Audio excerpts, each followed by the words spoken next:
Saling manis, saling tatap, ya, senyum. Jadi Nah, dari sini kan, terus nanti standby-nya pindah ke ya, sana. Bapak Ibu bahagia itu ya. Kameranya nggak cuma di Wah, sini, luar biasa dari sekali. sisi mana aja nggak apa-apa. Senyum Disambung ketawa bisa kan? anti bahagianya ya. Oke, senyum 30 detik ya. Saya hitung dari hitungan 3 sama 30 detik. Senyum jangan putus. Adep-adepan, yuk adep-adepan. 1, 2, 3. Senyum, senyum. Satu. Waktu berjalan. 5, 4, 3, 2, 1. Oke, selesai. Tepuk tangan untuk kita semua. Ya, sudah bahagia? Karena kalau kita masih ada beban, apalagi ini kan jam-jam rawan. Waduh, luar biasa sekali. Oke,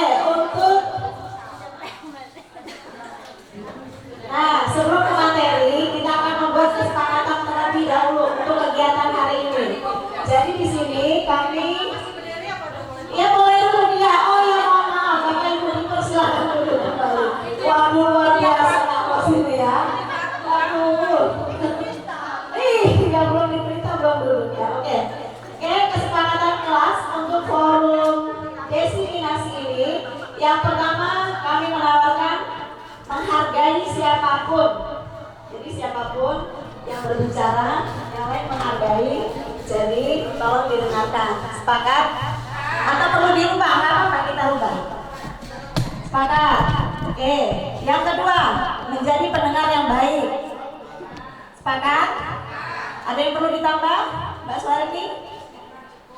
Cukup? Ada lagi kayaknya Mbak?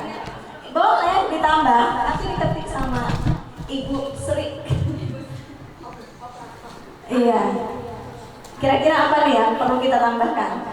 Saling menghargai, menjadi pendengar yang baik. Ya, kalau mau menyampaikan pendapat, angkat tangan. Ya, angkat tangan atau reset. Ya, reset baru dipersilakan baru berbicara. Ya, ditulis Bu Sri. Dengan tunjuk tangan terlebih dahulu. Yang lain ada yang perlu ditambahkan? Matikan handphone atau di silent? Boleh kita tulis di sini. Jadi tidak ada yang main handphone karena kita mau cepat ya, biar fokus ya. Oke. Gimana? Cukup atau masih perlu ditambahkan? Cukup.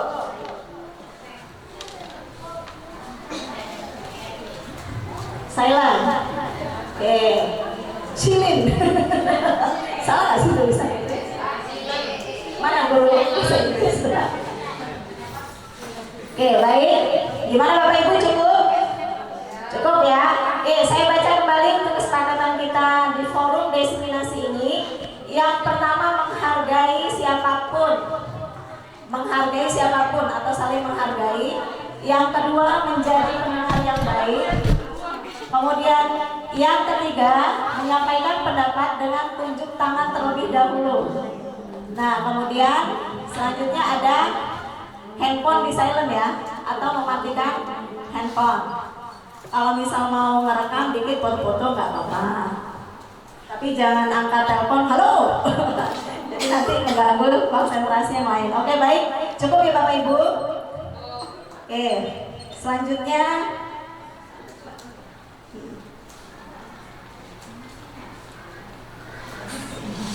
baik, untuk topik yang akan disampaikan itu ada yang pertama perubahan paradigma, yang kedua disiplin positif, nanti akan disampaikan oleh Ibu Aprilia Nawangsari. Kemudian selanjutnya ada keyakinan kelas dan kebutuhan dasar manusia, itu akan saya sendiri yang menyampaikan. Dan yang terakhir posisi kontrol restitusi dan segitiga restitusi akan disampaikan oleh Ibu Sri Wahyuni. Oke, baiklah, langsung saja ke materi yang pertama akan disampaikan oleh Ibu Aprilia Nawangsari. Kepada beliau saya silakan. Baik, terima kasih Bu Enda. Bapak dan Ibu, izinkan saya untuk menyampaikan materi pembahasan pada kesempatan siang hari ini. Bapak Ibu, kami bertiga tidak bermaksud untuk menggurui, tetapi kami bermaksud untuk memberikan pembahasan terkait pembelajaran yang telah kami terima selama mengikuti pendidikan guru penggerak. Saya izin berdiri Bapak Ibu. Materi yang akan saya sampaikan yaitu adalah perubahan paradigma belajar dan disiplin positif. Sebelum saya memulai, saya akan mengingatkan kembali kepada kita semua tentang filosofi pendidikan dari Bapak Pendidikan kita Ki Hajar Dewantara, yaitu adalah filosofinya ing ngarso tulodo ing madya mangunkarso tuturi handayani. Bapak Ibu, kita sebagai seorang guru memiliki peran, yaitu adalah ketika kita di depan, kita berfungsi untuk memberikan contoh atau suri tauladan. Kemudian ketika kita di tengah, ingarso mangun ing madyo mangun karso, yaitu ketika kita di tengah, kita memberikan semangat atau motivasi. Ketika kita berada di belakang, kita memberikan dorongan.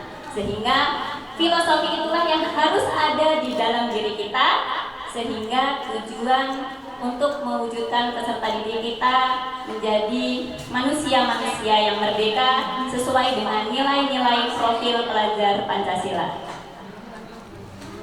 Oke, Bapak Ibu, di sini ada gambar, yaitu adalah tanah, ada tangan, isinya yaitu adalah memberikan benih-benih. Bapak Ibu, pendidikan merupakan tempat menabur benih-benih kebudayaan yang hidup dalam masyarakat sekaligus sebagai instrumen tumbuhnya unsur-unsur peradaban. Di sekolah kita sebagai tempat pendidikan berfungsi untuk menabur benih-benih itu, Bapak Ibu. Anak didik kita itu ibaratnya adalah benih-benih. Kita tidak bisa mengubah benih padi tumbuh menjadi jagung. Begitu pula dengan jagung, tidak bisa kita ubah menjadi padi. Sehingga fungsi kita sebagai seorang guru adalah layak hanya seperti petani.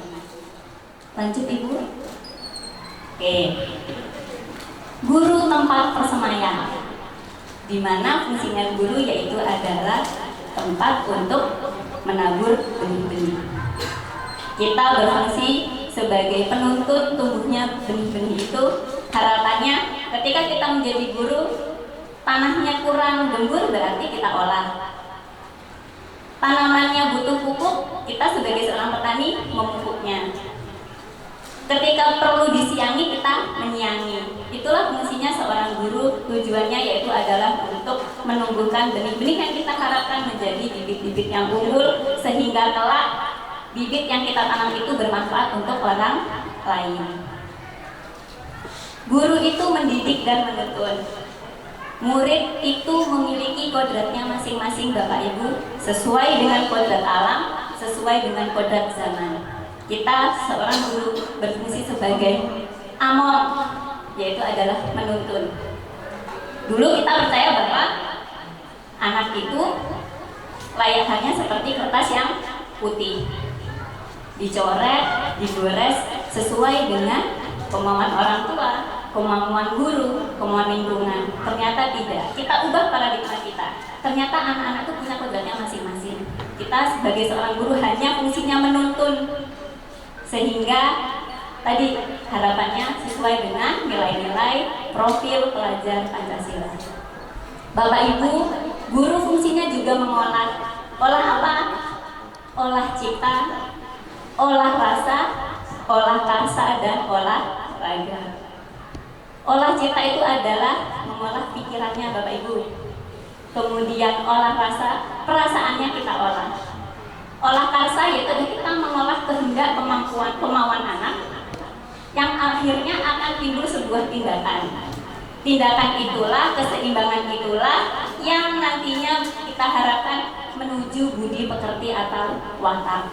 Sehingga fungsi guru yaitu adalah menyimbangkan, mengolah dari keempat olahan itu sendiri. Lanjut Ibu.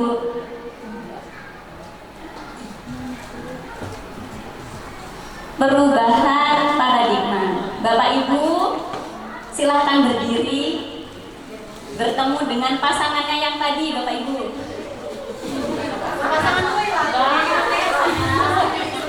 Ya, Bapak Ibu bertemu dengan pasangannya. Ya, Bu Endang bisa ketemu dengan Bu Yuni.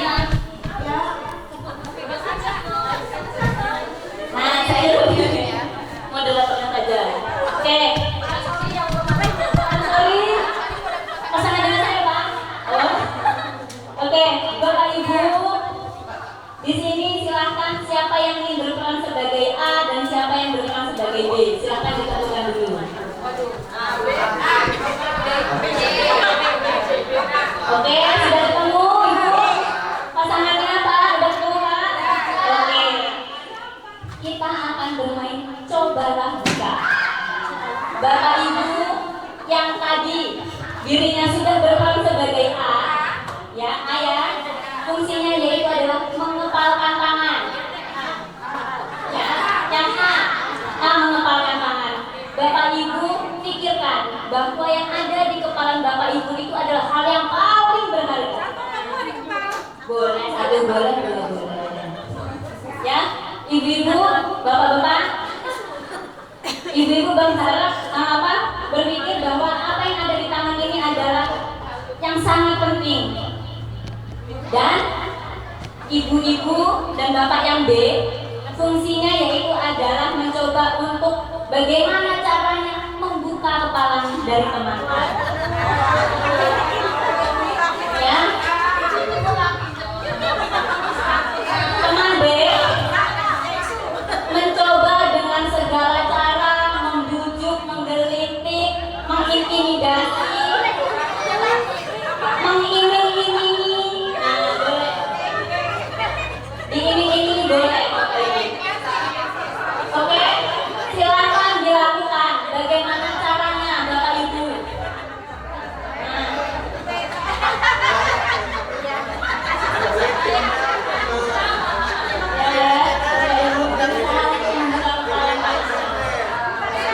Bagaimana Pak? Dipaksa Pak? Dikit-dikit boleh Pak?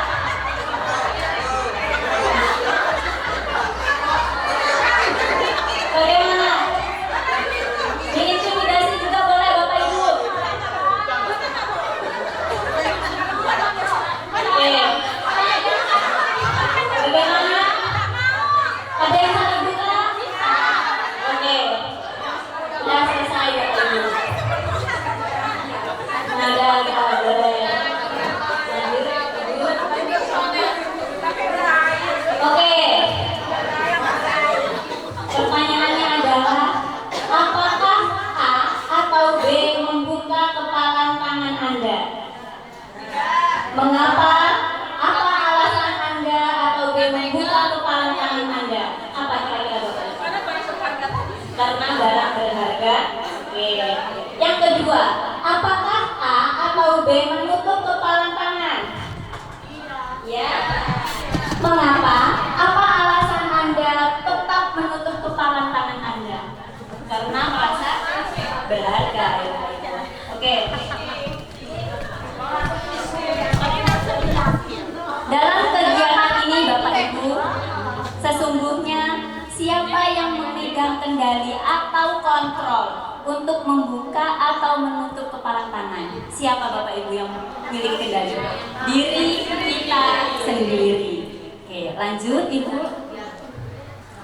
Bapak Ibu, dari kegiatan tadi saya akan membahas tentang miskonsepsi antara teori, stimulus, dan respon dengan kontrol diri. Selama ini tindakan kita terdapat miskonsepsi. Ilusi guru mengontrol murid. Selama ini kita beranggapan bahwa guru itulah yang berfungsi untuk mengontrol murid untuk melakukan tindakan atau tidak melakukan tindakan.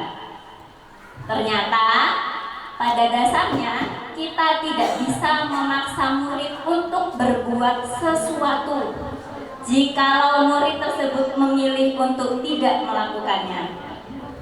Jadi tadi kegiatan kita itu berfungsi untuk memantik kita bahwa siapa yang memegang kontrol diri kita, yaitu diri kita sendiri, bukan orang lain.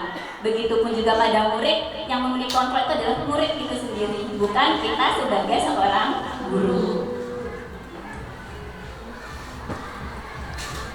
Selanjutnya, ilusi bahwa semua penguatan positif, efektif, dan bermanfaat. Bapak Ibu, selama ini kita berusaha untuk membujuk murid untuk melakukan hal yang positif, betul? Tetapi itu menurut diri kita. Belum tentu murid memiliki persepsi yang sama. Bisa saja dengan kita memberikan bujukan justru itu akan berakibat negatif pada murid kita. Selanjutnya, ilusi bahwa kritik dan membuat orang merasa bersalah dalam menguatkan karakter. Bapak Ibu, ternyata ketika kita berbicara halus dengan anak tetapi berfungsi untuk membujuk, itu adalah suatu kesalahan Bapak Ibu. Ternyata itu justru memiliki efek samping yang berkepanjangan kepada murid kita. Misalnya, nak, kerjain PR sih nak, kasihan ibu lah nak, ibu udah susah-susah loh buat tugas ini, kok kalian tidak mengerjakan. Anak-anak melakukan Bapak Ibu, tetapi atas dasar apa? Atas dasar kasihan. Sebenarnya bukan itu Bapak Ibu. Kita mengharapkan bahwa peserta didik kita memiliki disiplin diri sesuai dengan nilai-nilai kebajikan. Selanjutnya Ibu, ilusi bahwa orang dewasa memiliki hak untuk memaksa. Dan ini biasanya kita lakukan di rumah Bapak Ibu dengan anak-anak kita.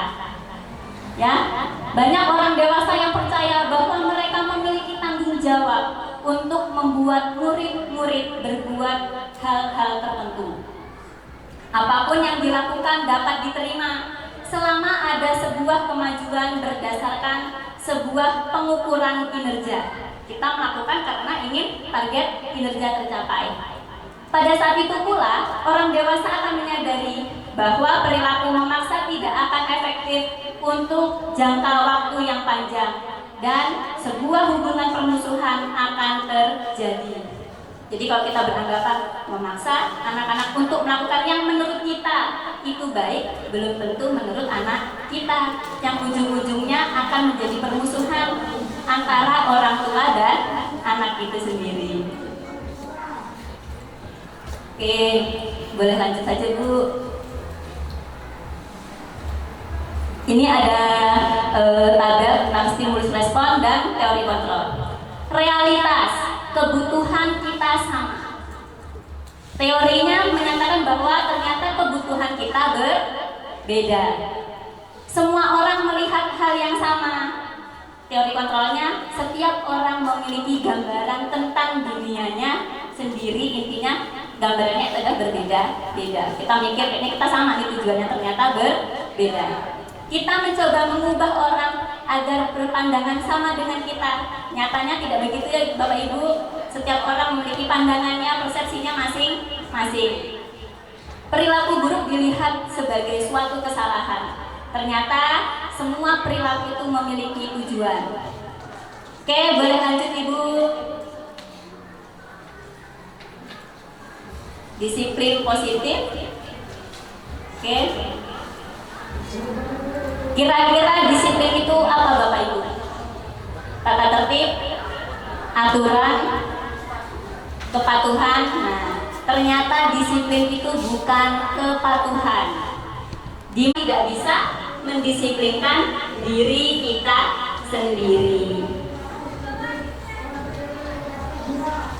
Nah, ini ada gambaran dari Bapak pendidikan kita Beliau mengatakan bahwa merdeka iku jarwoni noramong lekasing pamrih nanging uga kuat kuasa mandiri priyambak. Merdeka itu artinya tidak hanya terlepas dari perintah, akan tetapi juga cakap untuk memerintah diri sendiri. Bapak Ibu, merdeka, manusia merdeka adalah manusia yang tidak bergantung baik itu lahir maupun batin kepada orang lain. Merdeka itu kita bisa berdikari atau berdiri sendiri. Intinya tidak ada yang mampu mengontrol orang lain. Yang bisa mengontrol adalah diri kita sendiri. Kita tidak bisa menyuruh anak didik kita untuk disiplin. Yang bisa yaitu adalah kita menanamkan nilai-nilai kebajikan kepada anak didik kita supaya ada nilai dalam dirinya sendiri untuk mendisiplinkan dirinya sendiri dengan harapan kita membuat anak didik kita menjadi manusia-manusia yang merdeka. 3 motivasi perilaku manusia. Bapak Ibu, saya buat bertingkat. Ternyata motivasi perilaku manusia itu ada tingkatannya Bapak Ibu. Tingkatan terendahnya yaitu adalah perilaku manusia mau melakukan sesuatu ternyata bisa saja termotivasi karena untuk menghindari ketidaknyamanan atau hukuman. Bisa jadi anak murid kita melakukan sesuatu motivasinya agar tidak mendapatkan hukuman. Itu adalah tingkatan terendahnya. Tingkatan kedua, untuk mendapatkan imbalan atau penghargaan dari orang lain. Wah nak, kamu hebat nak. Itu karena dia ingin mendapatkan pujian, mendapatkan imbalan karena saya pengen dapat nilai bagus nih. Tingkatan tertinggi yaitu adalah untuk menjadi orang yang mereka inginkan dan menghargai diri sendiri dengan nilai-nilai yang mereka percaya. Ini adalah harapan kita untuk memberikan motivasi peserta didik kita untuk menjadi orang-orang yang sesuai dengan yang dia inginkan dan bagaimana dia menghargai dirinya sendiri. Kesimpulannya Bapak Ibu, setiap pendidik tujuan kita adalah menciptakan anak-anak yang memiliki disiplin diri sehingga mereka bisa berperilaku dengan mengacu pada nilai-nilai kebajikan dan memiliki motivasi intrinsik bukan ekstrinsik. Intinya kita berharap anak-anak memiliki motivasi dalam dirinya masing-masing. Baik Bapak Ibu, materi saya sampai di sini yang akan disambung oleh Bu Endang. Tapi sebelum selesai saya mau berpantun juga. Saya nggak mau kalah dari Bu Endang Bapak Ibu. Oke? Cakep ya? Oke. Apa tadi ya pantun saya? Cakep.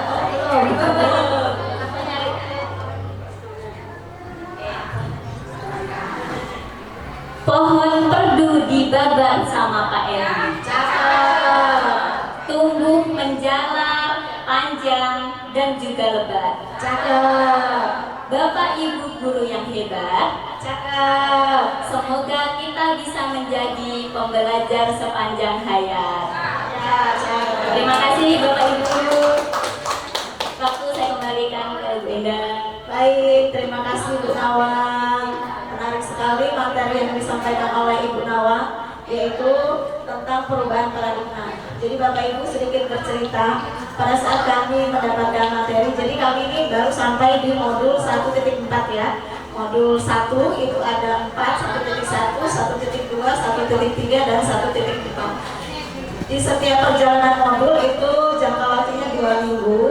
Nah, 2 minggu itu dengan banyak sekali tugas yang henti-hentinya.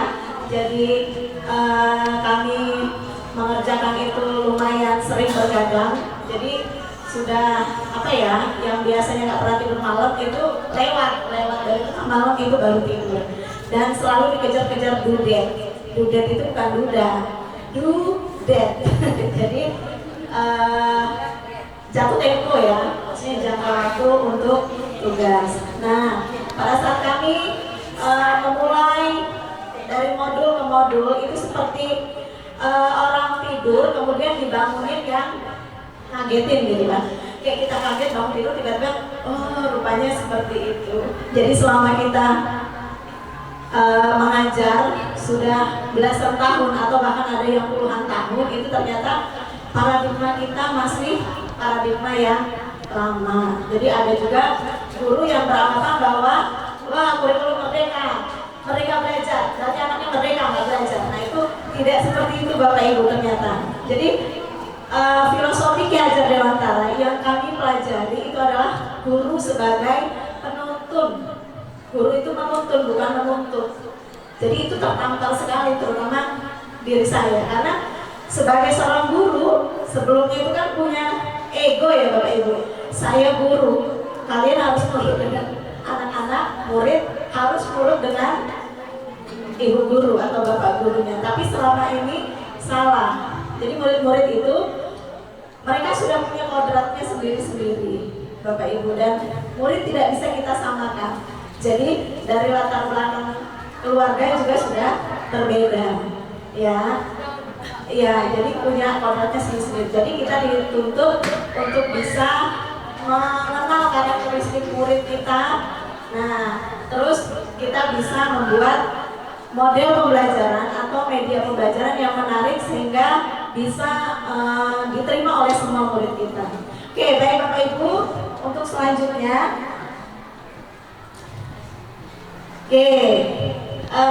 sebelum saya masuk ke materi,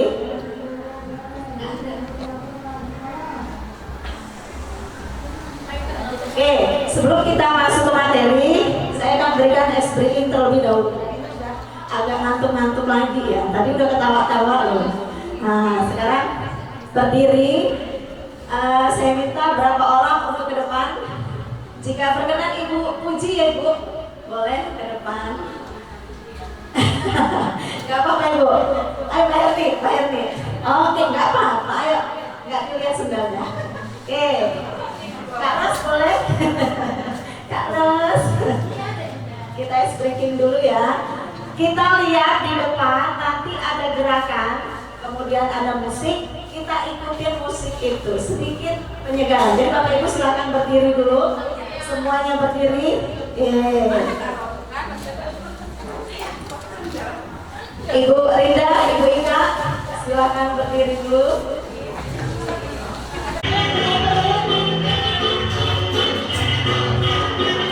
Jangan mau kalah dengan Bapak Ibu. Mulai sekarang.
Misalkan melakukan kesalahan, terlambat datang ke kelas, apa kira-kira kesepakatan kelas? Seperti hampir dengan kesepakatan kelas. Keyakinannya apa? Mereka menempelkan dari masing-masing individu apa? Kalau misalkan dari pelajaran, mereka meninggalkan kelas, suruh ngapain? Ya, baik. Terima kasih Bu Hermi. Baik sekali. Ternyata Bu Hermi sudah menerapkan di kelas ya untuk wali kelas. Oke, di 11 formasi 1. Bapak Ibu, keyakinan kelas. Next. Nah, ini ada pertanyaan pemantik ya. Kita lihat. Pertanyaan pertama, mengapa kita memiliki peraturan tentang penggunaan helm pada saat mengendarai kendaraan roda 2? Coba saya ingin tanya Pak Eko, kira-kira apa Pak Eko? Kenapa ada peraturan Pak Eko untuk penggunaan helm?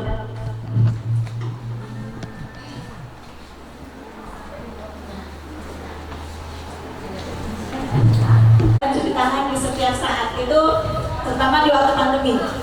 Kira-kira kesehatan, ya. Semua orang kalau diberikan pertanyaan seperti itu, pasti jawabannya untuk keselamatan dan kesehatan. Oke. Kelas. Ada yang punya pendapat?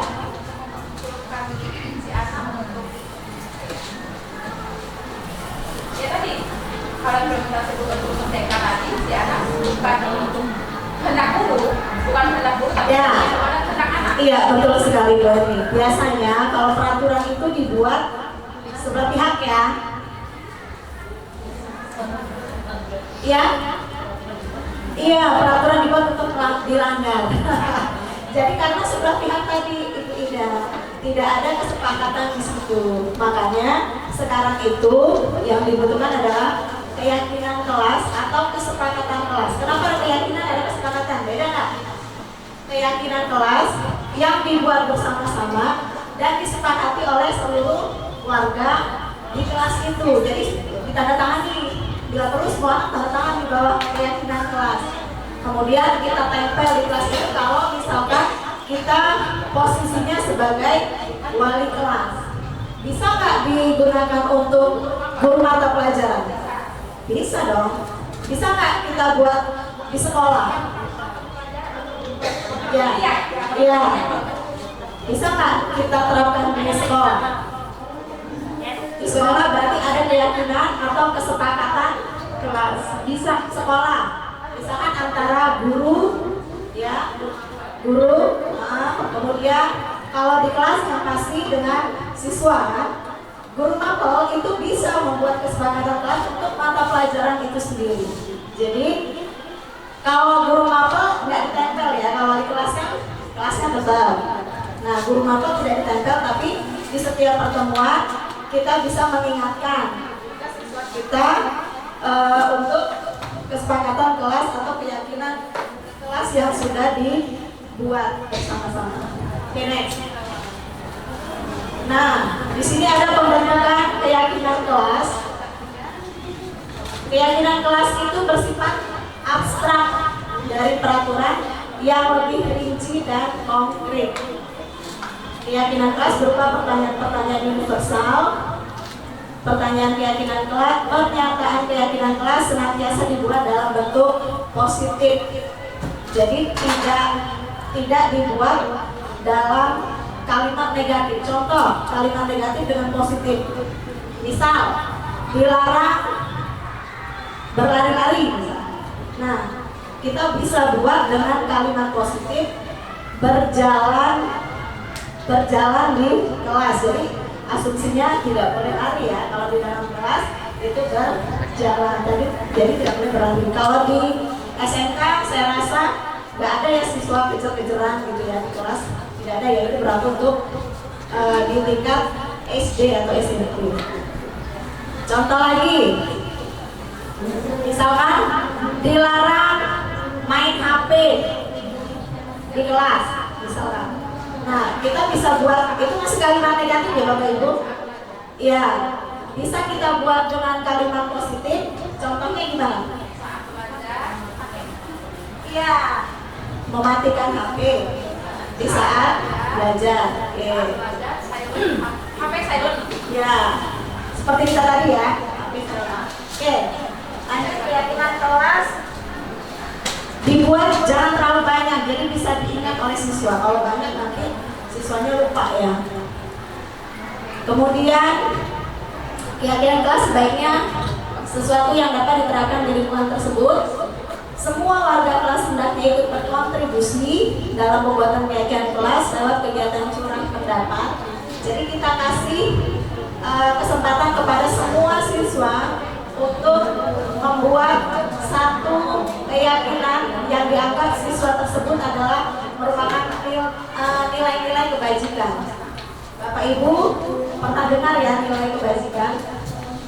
Nilai kebajikan universal. Kalau di kurikulum Merdeka ini itu dicakup di profil pelajar Pancasila.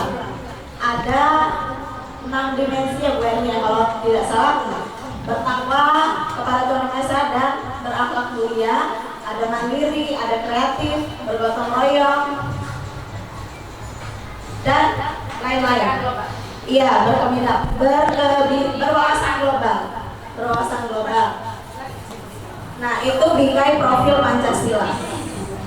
Kalau kebajikan universal itu sangat banyak sekali Bapak Ibu. Misalkan saling menghargai. Menghargai itu salah satu kebajikan ya. Nah itu, jadi kita kasih gambaran dulu kepada murid kita tentang kebajikan universal tersebut. Kemudian kita kasih kesempatan kepada siswa kita untuk membuat satu keyakinan yang dianggap baik. Nah nanti dikumpul, kemudian kita sepakati. Oke, next. Ya, kemudian selanjutnya guru berperan dalam mewujudkan terbentuknya keyakinan kelas sekolah atau kelas dengan adanya kesepakatan antara guru dan murid. Jadi kalau misalnya buat itu guru saja, berarti bukan kesepakatan, bukan keyakinan kelas, tapi peraturan. Dalam peraturan pasti ada sanksi atau hukuman. Kalau keyakinan kelas, ada sanksi nggak Bapak Ibu? Tapi tetap ada sanksi kalau untuk pelanggaran. Tapi namanya bukan sanksi, tapi konsekuensi. Jadi pada saat siswa melanggar, nah dia sudah tahu kalau saya melanggar ini, kira-kira konsekuensinya apa ya? Nah seperti itu. Next. Tadi sudah next. Nah ini sedikit contoh dari keyakinan kelas ya Bapak Ibu. Contoh pertama itu misalkan setiap anggota kelas perlu belajar, setiap anggota kelas perlu senang. Jadi tidak ada keributan di kelas, tidak ada permusuhan. Jadi saling menghargai ya. Setiap anggota kelas perlu melakukan tugas, setiap anggota kelas perlu merasa aman. Jadi merasa aman itu cakupannya luas ya. Yang artinya jangan mengambil barang yang bukan miliknya, seperti itu. Kemudian yang kedua ada selalu bersikap positif. Ini cakupannya luas sekali ya, positif itu luas. Kemudian senantiasa menjadi diri terbaik, percaya dan menghormati orang lain serta barang miliknya, berkomitmen terhadap setiap tugas, senantiasa membantu. Nah ini adalah contoh keyakinan kelas di 11 angka 2. Tapi di sini belum menjadi kesepakatan karena di situ belum tertera tanda tangan ya. Jadi keyakinan kelas itu Bapak Ibu, kalau misalkan Bapak Ibu sebagai wali kelas membuat keyakinan kelas di kelas, itu bisa dibuat poster atau dibuat banner kemudian dipajang di kelas. Jadi setiap hari siswa bisa melihat dan sudah hafal biasanya seperti itu. Next.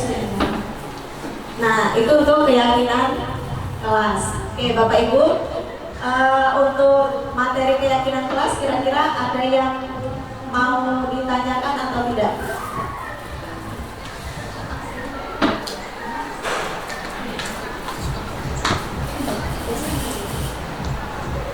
Cukup ya? Kita lanjut kebutuhan dasar manusia. Di sini ada pernyataan, ketika seorang murid melakukan suatu perbuatan yang bertentangan dengan nilai-nilai kebajikan atau melanggar peraturan, hal itu sebenarnya dikarenakan mereka gagal memenuhi kebutuhan dasar manusia. Oke, saya tanya, kira-kira nih kebutuhan dasar ya, kebutuhan dari setiap manusia. Ibu Ida kira-kira kebutuhannya apa, Bu? Kebutuhan dasar. Contoh, perlu perhatian, perlu disayang, itu kebutuhan itu, Bu. Ya nggak sih, Pak Eko?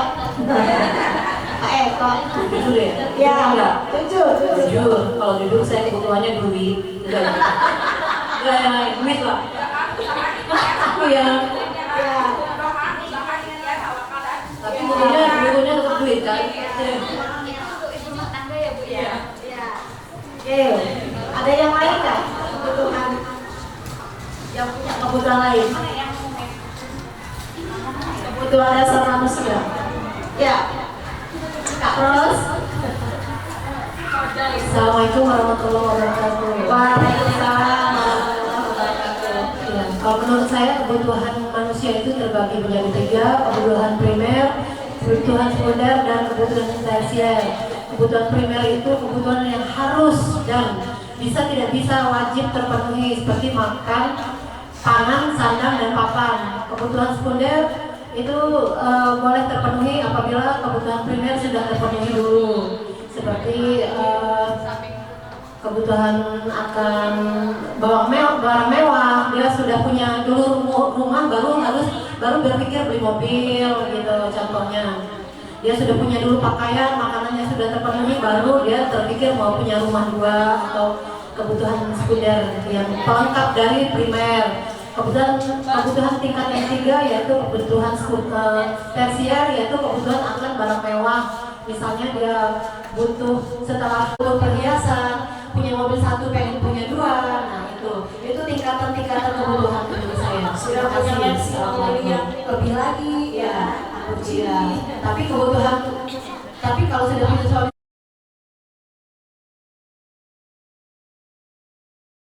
Sudah bisa, jadi kita mau nempel pakai kertas post-it atau mau pakai spidol aja? Ini, oke?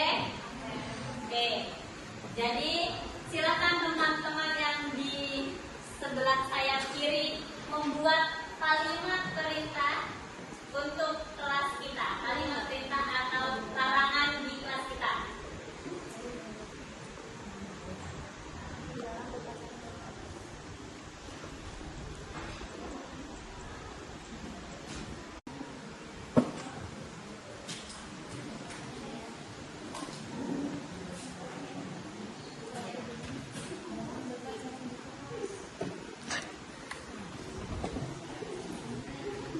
Oke, baik. Assalamualaikum warahmatullahi wabarakatuh. Waalaikumsalam warahmatullahi wabarakatuh. Oke, baik anak-anak semua. Kegiatan kita hari ini yaitu adalah membuat keyakinan kelas, di mana tujuannya yaitu adalah untuk menumbuhkan nilai-nilai yang ada di dalam diri kita. Jadi hari ini kita dibagi menjadi 4 kelompok, ya. Yang sebelah kiri ibu di sini berarti adalah sebagai pembentuk kalimat perintah, ya. Kemudian yang di sebelah sini yaitu adalah membuat kalimat perintah menjadi kalimat positif. Yang di sebelah sini membuat keyakinan kelas kita, dan yang di sebelah kanan berfungsi untuk mengevaluasi kira-kira keyakinan itu bisa kita laksanakan atau tidak. Oke, bisa dimulai. Oke.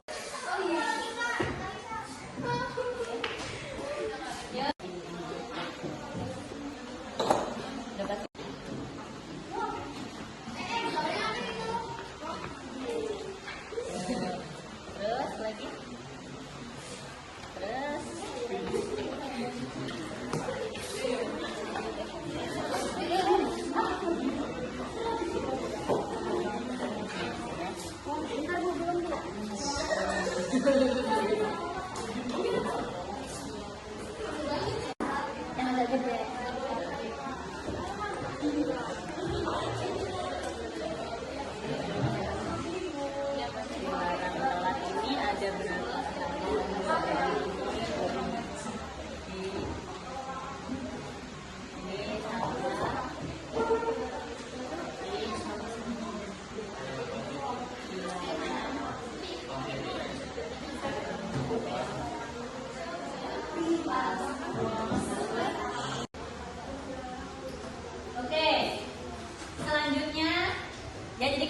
Kesimpulan, dilarang telat atau terlambat. Oke. Dilarang membuang sampah sembarangan kali ya. Terus dilarang makan di kelas waktu jam belajar. Dilarang mengambil barang orang lain tanpa sepengetahuan. Yang kelima, dilarang berisik. Oke, silahkan kelompok kalimat positif. Jadi dari sini kita baca dari 5 ya, 1, 2, 3, 4, 5 dijabarkan di situ kalimat positifnya berupa apa? Boleh langsung ditulis. Ya, perwakilan. Satu. Ini satu.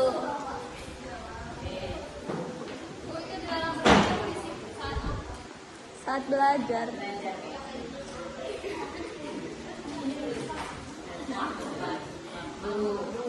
Nomor 2, dilarang membuang sampah sembarangan, berarti yuk Andri.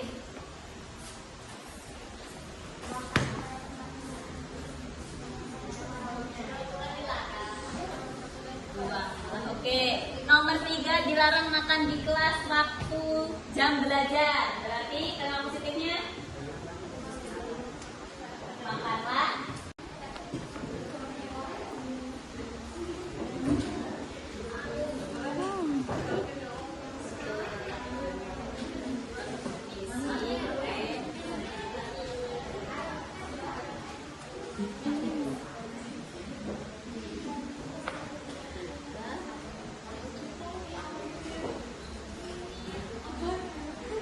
Oke, nomor 5.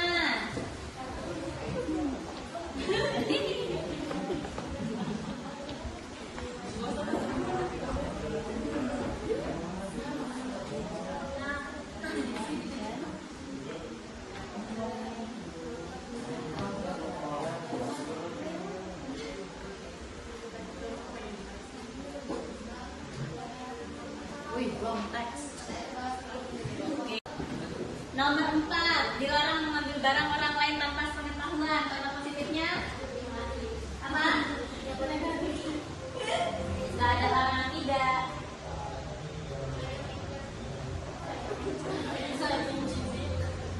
Mengambil barang, permisi ketika mengambil barang ya. Meminjam boleh. David.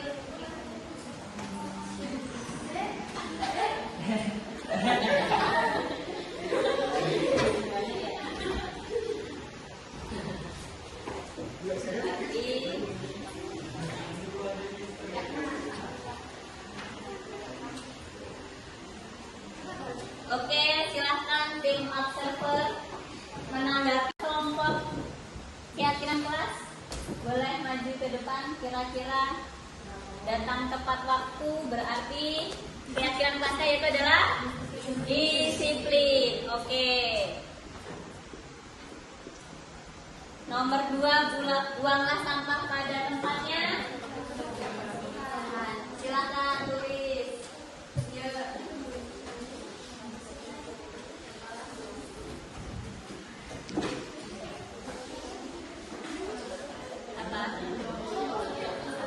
Oke.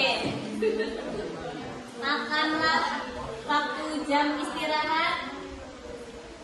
Apa? Disiplin. Atau tertib kalian? Tertib atau disiplin? Tertib dari sini disiplin.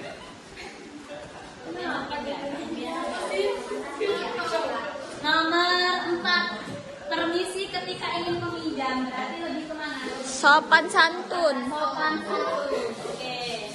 Atau saling menghargai bisa ya. Sopan. Oke.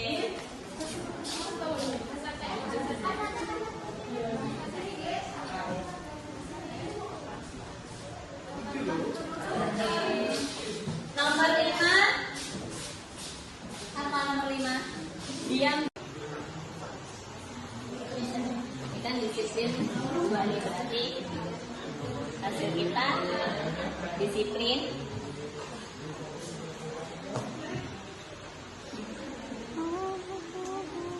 Terus kebersihan ya, atau menjaga kebersihan. Ya.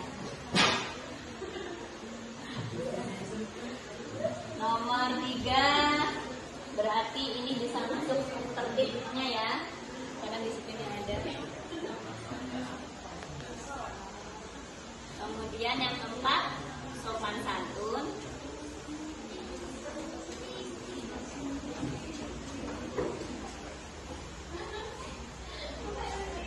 Dan yang terakhir, Sama aja berarti ya, Bu? keyakinan kelas kita.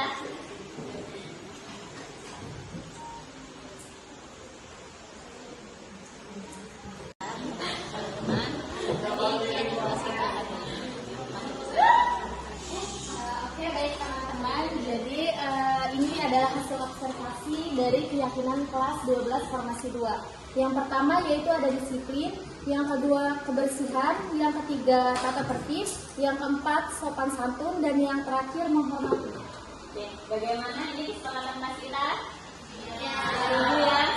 Oke, kalau setuju berarti kita beri tepuk tangan untuk kita.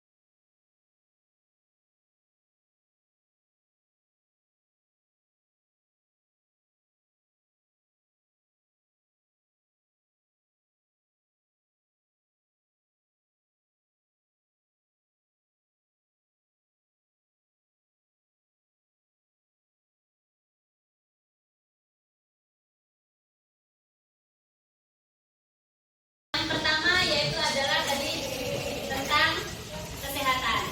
Jadi ketika Bu Nawang kuliah, Bu Nawang itu mendeteksi yang namanya mikroba dalam air. Setelah dideteksi, padahal itu air kemasan bentuk gelas atau bentuk botol. Teman-teman yang kita anggap itu bersih itu masih ada mikrobanya. Apalagi kita mau beli tadi apa? Es tawar. Apakah kita yakin es tawar yang dipakai itu adalah sudah misalnya airnya sudah direbus? Nah, jadi teman-teman dalam 1 minggu ini bisa tidak kita tidak membeli air minum di kantin atau air atau es dengan minuman pemanis atau perasan. Ada yang tidak bisa? Nah? Kalau kopi kan bisa, Bu. Mau kopi? Kenapa? Nggak bisa nggak kopi?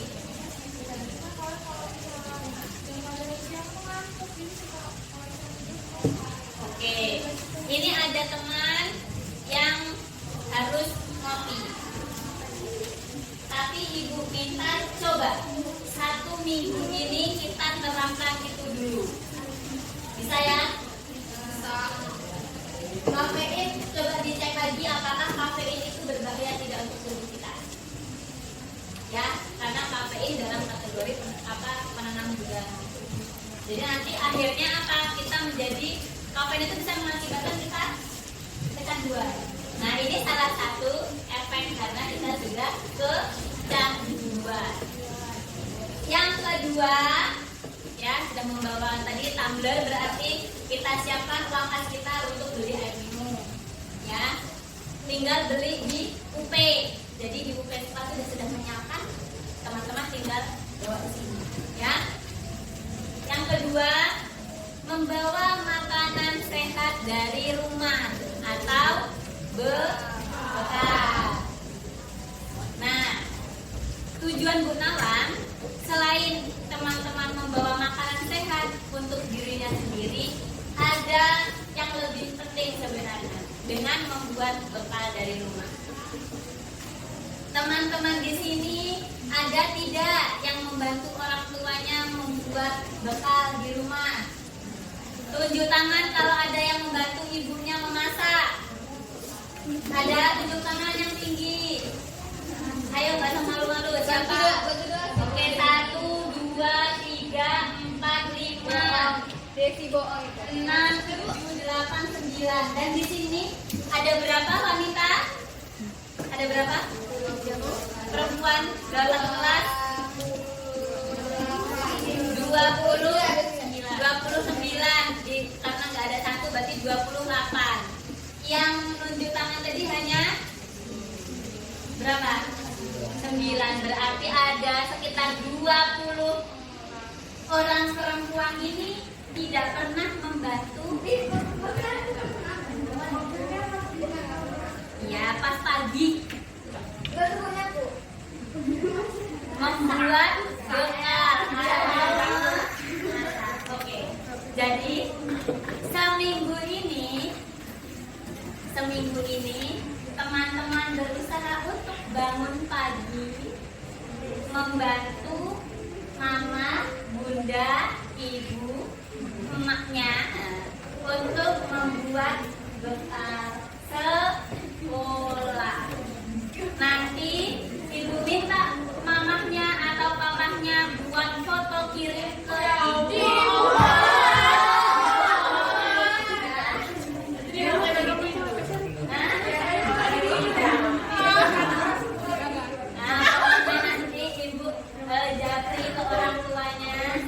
Bapak Ibu, saya minta untuk anak-anak dibangunkan pagi untuk membantu mamahnya memasak bekal. Oke. Bu, apakah perempuan saja? Nah, laki-laki juga bangun pagi untuk membantu yang lain, nyapu, nyuci piring, itu bisa dilakukan. Hah? Enggak, alhamdulillah masak sendiri. Ya, pakai aku dress. Ya, besok kirimnya japri kan? Iya, besok kan kirimnya japri. Kirim dulu. Kalau nggak kirim berarti ibu anggap tidak mematuhi keyakinan kelas. Oh iya, nah, oke ya. Jadi ada tujuannya. Kenapa? Ya. Oke, teman-teman. Kenapa ibu mengevaluasi banyak anak-anak sekarang yang komunikasi dengan orang tuanya itu kurang, sehingga ibu berharap dengan kegiatan kalian memasak bersama itu bisa mendekatkan hubungan anak dengan ibu di rumah, dan ibu yakin pasti emak-emaknya senang karena dibantu sama anak-anaknya. Ibu ambil konsistennya selama 1 minggu. Ya, apa? Ya nggak apa-apa membantu papanya yang memasak, ya kan? Apa nggak lebih lucu papanya yang masak, anaknya gadisnya tidur?